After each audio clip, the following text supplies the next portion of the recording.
You noble diggers, all stand up now. Welcome, comrade. Never forget the forms.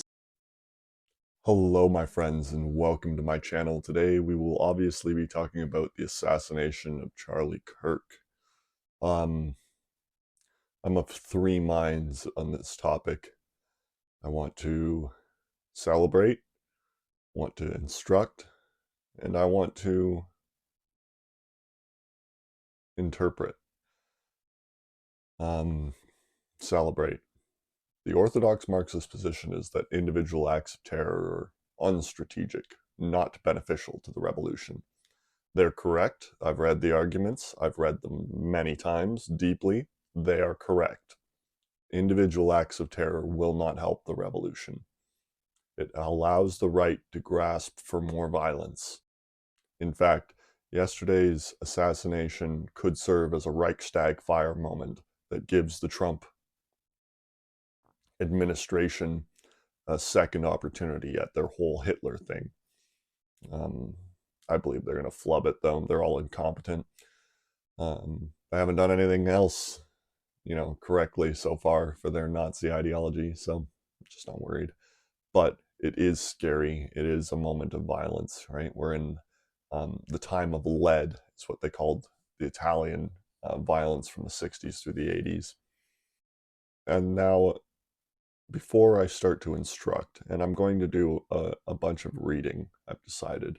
I'm going to read some quotes into this because my heart's not in it. Plato talks about how man is it Aristotle? I think it's Plato. Who cares? Man is driven by two horses, right? You're like a chariot. You're like the whole chariot system, but you're driven by two horses. One is called desire, and the other is called reason. And base desire is the wilder of the two horse. And if you let it become master, you will not have a good chariot. You will not be able to drive your chariot efficiently. Reason demands that desire obey. And as much as I did enjoy, I watched it over and over again. The viscera spill from him. It brought me pleasure. I hate him. I hate his people. I hate their leaders. I think they should all be gotten that way. But that doesn't help, right? The revolution will not happen that way. And once the revolution is given executive power, you can get anyone you want. You can send them to re-education camps. You can assassinate their leaders out in the open, right? With a noose, with the public decree of the parliament or the presidium at that point. He will just be martyred and replaced. Why Marxists Oppose Individual Terrorism by Leon Trotsky, November 1911. Our class enemies are in the habit of complaining about our terrorism. What they mean by this is rather unclear. They would like to label all the activities of the proletariat directed against the class enemy's interest as terrorism. The strike, in their eyes, is the principal method of terrorism. The threat of a strike, the organization of strike pickets, an economic boycott of slave-driving boss, a moral boycott of a traitor from our own ranks. All this and much more they call terrorism. If terrorism is understood in this way as any action inspiring fear in or doing harm to the enemy, then of course the entire class struggle is nothing but terrorism. And the only question remaining is whether the bourgeois politicians have the right to pour out their flood of moral indignation about proletarian terrorism when their entire state apparatus with its laws, police, and army is nothing but an apparatus for capitalist terror. However, it must be said that when they reproach us with terrorism, they are trying, although not always consciously, to give the word a narrower, less indirect meaning. The damaging of machines by workers, for example, is terrorism in this strict sense of the word. The killing of an employer, a threat to set fire to a factory, or a death threat to its owner, an assassination attempt with revolver in hand against a government minister.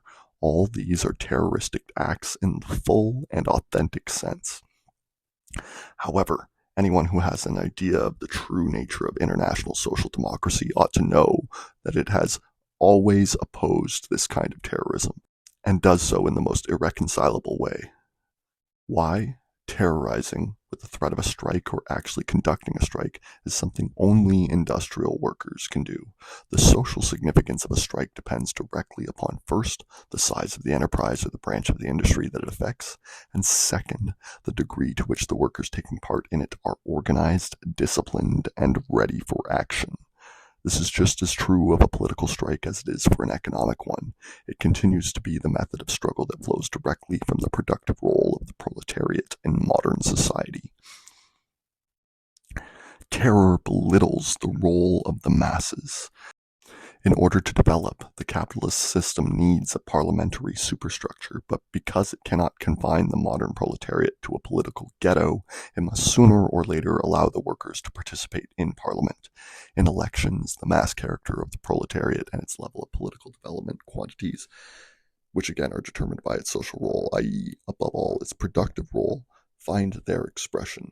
As in a strike, so in elections, the method, aim, and result of the struggle always depend on the social role and strength of the proletariat as a class. Only the workers can conduct a strike. Artisans ruined by the factory, peasants whose water the factory is poisoning, or lumpen proletariats in search of plunder can smash machines, set fire to a factory, or murder its owner. Only the conscious and organized working class can send a strong representation into the halls of parliament to look out for the proletarian interests. However, in order to murder a prominent official, you need to have the organized masses behind you. The recipe for explosives is available to all, and a Browning can be obtained anywhere. In the first case, there is a social struggle whose methods and means flow necessarily from the nature of the prevailing social order, and in the second, a purely mechanical reaction identical anywhere, in China as in France. Very striking in its outward form, murder, explosions, and so forth, but absolutely harmless as far as the social system goes. A strike, even of modest size, has social consequences, strengthening the workers' self-confidence, growth of the trade union, and not infrequently even an improvement in productive technology. The murder of a factory owner produces the effects of a police nature only, or a change of proprietors devoid of any social significance. Whether a terrorist attempt, even a successful one, throws the ruling class into confusion depends on the concrete political circumstances. In any case, the confusion can only be short-lived. The capitalist state does not base itself on government ministers and cannot be eliminated with them. The classes it serves will always find new people. The mechanism remains intact and continues to function. But the disarray introduced into the ranks of the working classes themselves by a terrorist attempt is much deeper. If it is enough to arm oneself with a pistol in order to achieve one's goal, why the efforts of the class struggle? If a thimble full of gunpowder and a little chunk of lead is enough to shoot the enemy through the neck, what need is there for a class organization? If it makes sense to terrify highly placed personages with the roar of explosions, where is the need for the party? Why meetings, mass agitation, and elections if one can so easily take aim at the ministerial bench from the gallery of the parliament? In our eyes, individual terror is inadmissible precisely because it belittles the role of the masses in their own consciousness, reconciles them to their powerlessness, and turns their eyes and hopes towards a great avenger and liberator who someday will come and accomplish his mission. The anarchist prophets of the propaganda of the deed can argue all they want about elevating and stimulating influence of terrorist acts on the masses. Theoretical considerations and political experience prove otherwise. The more effective the terrorist acts, the greater their impact, the more they reduce the interest of the masses in self-organization and self-education. But the smoke from the confusion clears away, the panic disappears, the successor of the murdered minister makes his appearance, life again settles into the old rut, the wheel of capitalist exploitation grows more savage and brazen. And as a result, in place of the kindled hopes and artificially aroused excitement comes disillusionment and apathy. The efforts of reaction to put an end to strikes and to the mass workers' movement in general have always, everywhere, ended in failure. Capitalist society needs an active, mobile, intelligent proletariat. It cannot, therefore, bind the proletariat hand and foot for very long. On the other hand, the anarchist propaganda of the deed has shown every time that the state is much richer in the means of physical destruction and mechanical repression than are the terrorist groups. If that is so, where does it leave the revolution? Is it rendered impossible by this state of affairs? Not at all. For the revolution is not a simple aggregate of mechanical means. The revolution can arise only out of the sharpening of class struggle. It can find a guarantee of the victory only in the social conditions of the proletariat. The mass political strike, the armed insurrection, the conquest of state power, all this is determined by the degree to which production has been developed, the alignment of class forces, the proletariat's social weight, and finally, by the social composition of the army, since the armed forces are the factor that in time of revolution determines the fate of state power. Social democracy is realistic enough to not try to avoid the revolution that is developing out of the existing historical conditions. On the contrary, it is moving to meet the revolution with eyes wide open. But contrary to the anarchists and in direct struggle against them, social democracy rejects all methods and means that have as their goal to artificially force the development of society and to substitute chemical preparations for the insufficient revolutionary strength of the proletariat. Before it is elevated to the level of a method of political struggle, terrorism makes its appearance in the form of individual acts of revenge. So it was in Russia, the classic land of terrorism. The flogging of political prisoners impelled Vera Sasulich to give expression to the general feeling of indignation by an assassination attempt on General Trepov. Her example was imitated in the circles of the revolutionary intelligentsia who lacked any mass support. What began as an act of unthinking revenge was developed into an entire system in 1879, 1881.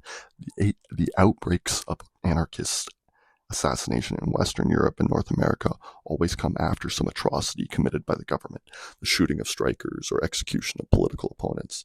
The most important psychological source of terrorism is always the feeling of revenge in search of an outlet. There is no need to belabor the point that social democracy has nothing in common with those bought and paid for moralists who, in response to any terrorist act, make solemn declarations about the absolute value of human life. These are the same people who, on other occasions, in the name of other absolute values, for example, the nation's honor or the monarch's prestige, are ready to shove millions of people into the hell of war.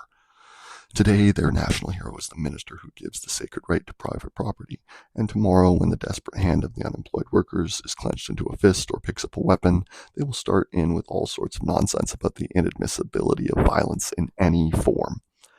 Whatever the eunuchs and the Pharisees of morality may say, the feeling of revenge has its rights. It does the working class the greatest moral credit that it does not look with vacant indifference upon what is going on in this best of all possible worlds. Not to extinguish the proletariat's unfulfilled feeling of revenge, but on the contrary, to stir it up again and again, to deepen it, and to direct it against the real causes of all injustice and human baseness. That is the task of social democracy. If we oppose terrorist acts, it is only because individual revenge does not satisfy us. The account we have to settle with the capitalist system is too great to be presented by some functionary called a minister. To learn to see all the crimes against humanity, all the indignities which the human body and spirit are subjected, as the twisted outgrowths and expressions of the existing social system, in order to direct all of our energies into a collective struggle against the system. That is the direction in which the burning desire for revenge can find its highest moral satisfaction.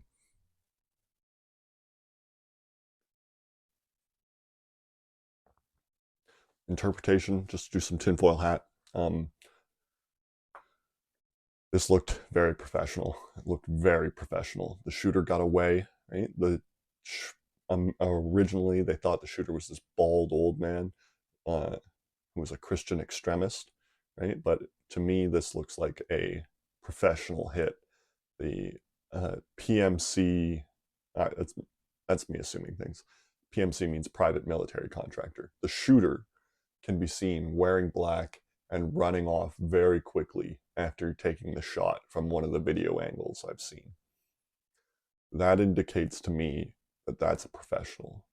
I've also seen another video of people behind Charlie Kirk doing what seems to me to be spotting and Do you know how many mass shooters there have been in America over the last 10 years? Counting or not counting gang violence? Great. signaling. I mean, if you're an Army sniper or a Marine sniper, you'll know that shooting is a team activity and that you need a spotter and a signaler to help you achieve your goals if you want to hit someone like that. One shot, vital area, immediate retreat after. The video could be coincidence behind them though. The signals was one guy, and then the next was some hand signals. Circumstantial at best. But the shooter was wearing black and ran away quickly. That's a professional. Who could be responsible, right? I don't think it's a leftist group. Is there a leftist group with power in the US? Power enough to hire a private military contractor covertly?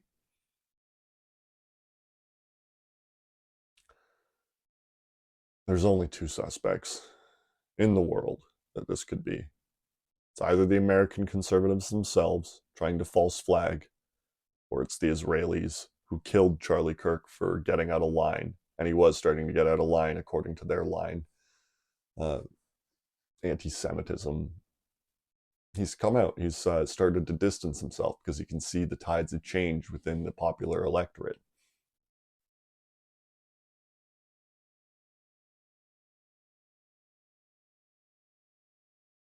Have a nice day. Hello, you've made it to the end of the video. Thank you.